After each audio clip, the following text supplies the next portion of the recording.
And welcome to another afternoon of discovering the best of desserts that we can ever have given the quarantine and given the constraints because of COVID. So for this afternoon, we decided to come up with the Facebook made famous on Facebook recipe called Choco Mallow Pie. So dili jud nako ni siya recipe, amo lang i-try if it's really working. So again, disclaimer lang, this is also my first time doing so, but we follow the ingredients put there, and then the steps we will follow them religiously, and let's see if it's really effective and if it's really yummy.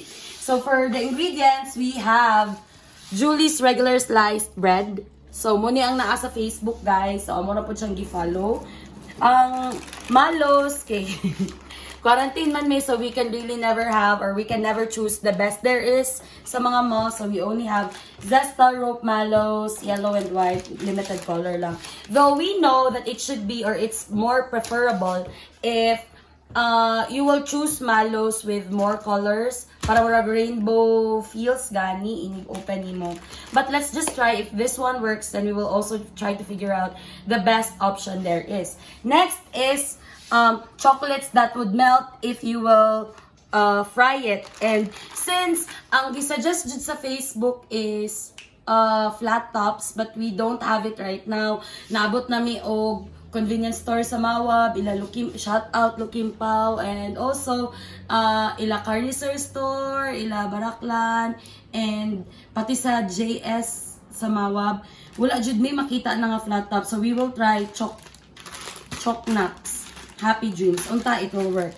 So again, we will try with the most that we have, and we will also try in the future how to do it with the proper ingredients as suggested on Facebook. So let's go. The first step would be ato ang ipa-flatten ang bread, and this will become our wrap, or siya ang mag-wrap sa ato ang Choco Mallow Pie. And with that, we will do it right in front of you.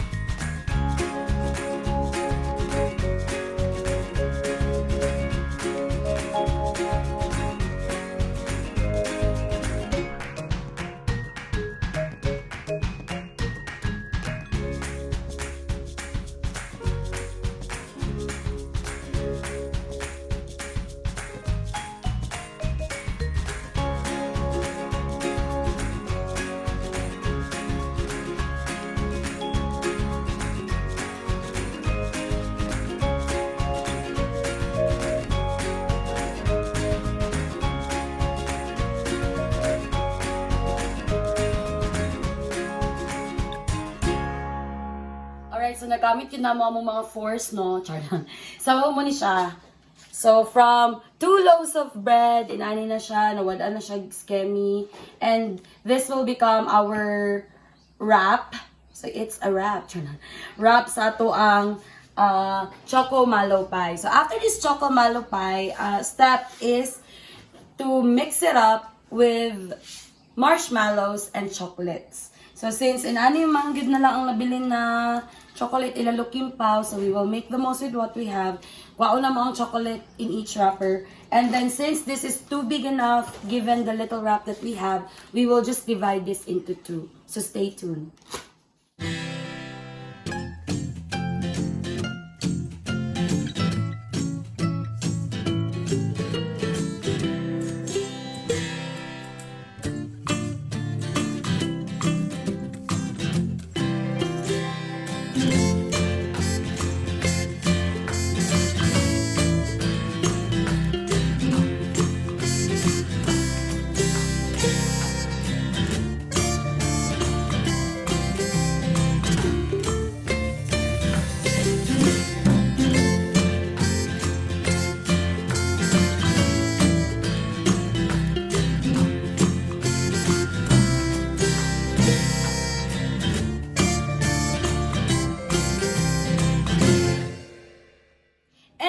back. So, amuan ang na-slice ang amuang marshmallows, ang amuang chocolates. Ready na po ang amuang what do you call this, filler, or shall we say the wrap. And I'm working with my two little cousins, Joy Joy and Jai Jai. Alright, so karon amo nang i-wrap ang chocolates and marshmallows sa amo ang what do you call this, wrap, bread wrap. Okay, so again girls, if natin up sa siya girls.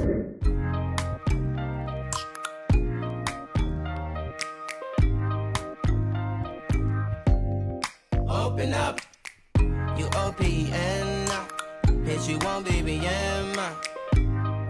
And we're down to our finished product. Yay! Alright, so the next step would be to fry this up, and then after frying hola, you will have your Choco Mallow pie. A few moments later. Alright, so after how many tries, we tried to fry it, and inani ang nahitabo. Nabungkag siya, nagmelt ang chocolate, tas nagblend noon siya sa marshmallow. And then kani siya, gibutang lang namo didto. Wala noon siya nabungkag, pero sa sulod, intact gihapon. So here's what we did to make it work. Amuan na lang siyang gibutangan, anong itlog, palibutang itlog, butang sa breadcrumbs, and then among gi-form ang ginaani. And then the results are like this. Alright, so, Jai, tilawi daw, Jai, kung nag-melt ba, Jai, ipakita daw sa tong viewers, Jai. Oh my God. Ipakita, ha? Ipakita sa kay Kuya Jolo. Anak siya sa sulod. And then, tilawi daw. Go. Tilawi daw. Lami. Lami kayo?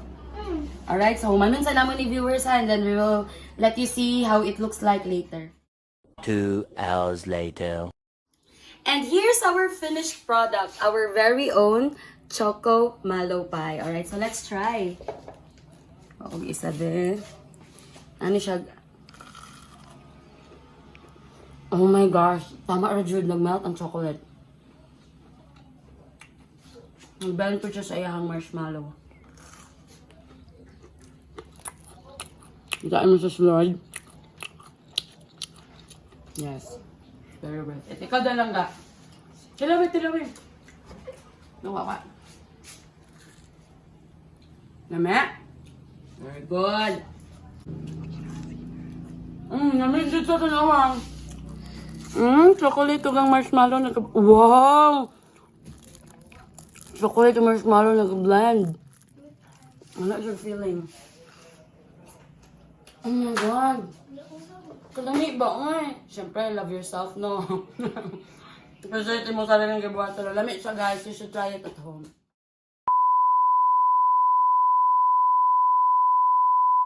Alright, so since sayang man sa tigatuang ilave, ladies and gentlemen, and I don't see anything na maganahan makagimuhan ng lanlanon, so we will have an experiment kung lami pud ba ni if you will have the bread and the bread challenge. So amo ang buhaton, amo lang siyang i-roll og sayang man gud pud siyang ilabay, so amo siyang i-roll sa egg and then sa breadcrumbs. And then mo to para at least diba murag bagong taste a bread and a bread na recipe. Alright, so let's try it.